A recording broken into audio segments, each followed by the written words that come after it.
পৃথিবীর বিশাল রহস্যময় বরফ রাজ্য গ্রিনল্যান্ড এক অজানা দুনিয়া, যেখানে প্রকৃতির সৌন্দর্য আর বৈজ্ঞানিক বিস্ময় হাত ধরাধরি করে চলে।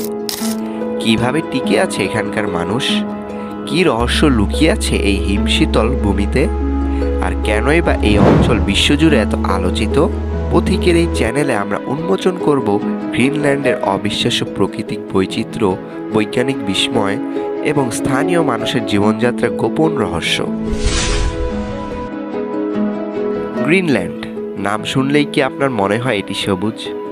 বাস্তবতা কিন্তু সম্পূর্ণ উল্টো। 80% অঞ্চলই বছরের প্রায় পুরোটা সময় বরফেই ঢাকা থাকে।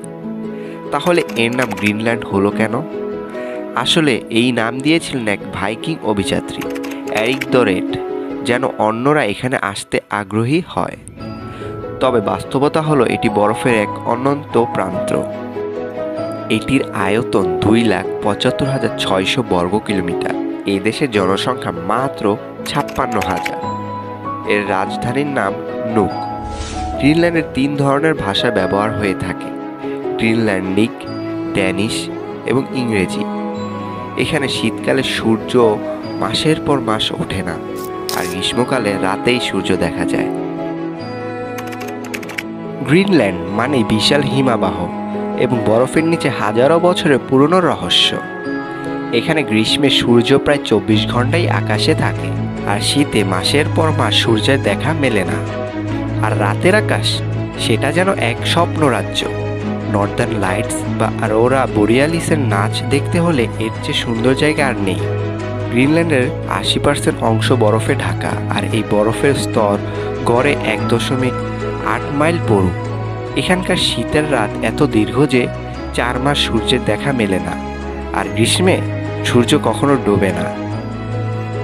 তবে সবচেয়ে আশ্চর্যের বিষয় হলো জলবায়ু পরিবর্তনের ফলে এখানকার বরফ দ্রুত গলছে।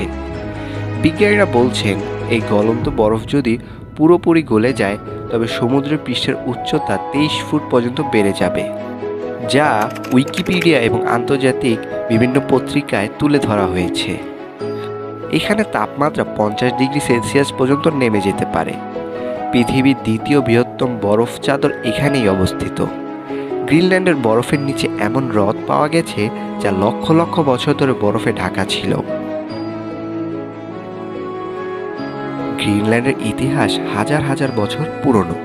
প্রথম দিকে এখানে বসবাস করত প্রাচীন ইনুইট জনগোষ্ঠী, যারা এই কঠোর পরিবেশের সঙ্গে মানিয়ে নিয়েছিল। 10ম শতাব্দীতে ভাইকিং অভিযাত্রী এরিক দ্য রেড এখানে এসে বসতি স্থাপন করেন। কিন্তু 1500 সালের দিকে রহস্যজনকভাবে ভাইকিংদের গ্রিনল্যান্ড ছেড়ে চলে যেতে হয়। প্রায় 4500 বছর আগে এখানকার প্রথম বাসিন্দারা এসেছিল। 25 খ্রিস্টপূর্বাব্দ প্রথম ইনুইট জনগোষ্ঠী এখানে বসতি স্থাপন করে। 1721 সালে ডেনমার্ক গ্রিনল্যান্ডকে তাদের উপনিবেশ বানায়। 1979 সালে গ্রিনল্যান্ড ডেনমার্কের অধীনে আত্মশাসন পায়। 2009 সালে গ্রিনল্যান্ড আরও স্বাধীনতা লাভ করে, যদিও প্রতিরক্ষা ও পররাষ্ট্রনীতি এখনও ডেনমার্ক নিয়ন্ত্রণ করে। গ্রিনল্যান্ডের প্রধান খাবারের মধ্যে রয়েছে কাঁচা মাছ, সিলের মাংস ও তিমি মাছের চর্বি। গ্রিনল্যান্ডের বাসিন্দারা তিমি শিকার করে, বরফের বাড়িতে ইগলু বসবাস করে এবং এক বিশেষ ধরনের কুকুরের গাড়ি ব্যবহার করে, যাকে বলে ডগ স্লেজ। গ্রিনল্যান্ড শুধু বরফের রাজ্য নয়, এটি বন্যপ্রাণীরও এক স্বর্গ। এখানে দেখা মেলে মেরু ভাল্লুক, তিমি, আর্কটিক শিয়াল, ওয়ালরাস আর হাজারো সামুদ্রিক প্রাণীর। আর যারা ভাগ্যবান তারা রাতের আকাশে দেখতে পায় অরোরা বোরিয়ালিস, যা এক জাদুকরী আলোর নৃত্য। আজ গ্রিনল্যান্ড আধুনিকতার ছোঁয়া পেলেও এখানকার মানুষ এখনও তাদের ঐতিহ্য ধরে রেখেছে। তবে জলবায়ু পরিবর্তনের কারণে এখানে দ্রুত পরিবর্তন আসছে। বিশ্বের অনেক দেশ এখন গ্রিনল্যান্ডের খনিজ সম্পদের দিকে নজর দিয়েছে, কারণ এখানকার বরফের নিচে আছে প্রচুর মূল্যবান খনিজ সম্পদ। গ্রিনল্যান্ডের অর্থনীতি প্রধানত মাংস শিল্পের ওপর নির্ভরশীল। এখানে প্রচুর পরিমাণে তিমি, শিল ও কড মাছ ধরা হয়। এছাড়া এটি খনিজ সম্পদ সমৃদ্ধ। এখানে পাওয়া যায় ইউরেনিয়াম, লোহা ও স্বর্ণ, পেট্রোলিয়াম ও প্রাকৃতিক গ্যাস। যদিও খনিজ উত্তোলন কঠিন, তবে জলবায়ু পরিবর্তনের ফলে বরফ গলে যাওয়ায় নতুন সম্পদ উত্তোলনের সুযোগ সৃষ্টি হচ্ছে। গ্রিনল্যান্ড তার প্রাকৃতিক সৌন্দর্য ও অ্যাডভেঞ্চার পর্যটনের জন্য বিখ্যাত। গ্রিনল্যান্ডের সেরা পর্যটন আকর্ষণ হল ইলুলিসাত আইসবার্গ ফিয়র্ড। এটি ইউনেস্কো বিশ্ব ঐতিহ্যবাহী স্থান। নর্দার্ন লাইটস, অরোরা বোরিয়ালিস, রাতের আকাশে মুগ্ধকর আলোর খেলা। ডিস্কো আইল্যান্ড, অবিশ্বাস্য ভূপ্রকৃতি ও আদিবাসী সংস্কৃতির জন্য পরিচিত। কুকুর স্লেজ রাইডিং, গ্রিনল্যান্ডের ঐতিহ্যবাহী পরিবহন ব্যবস্থা।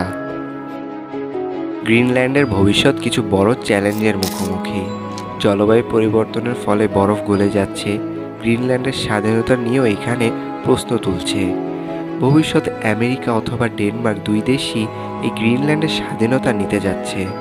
সোর্স উইকিপিডিয়া ও বিবিসি নিউজ।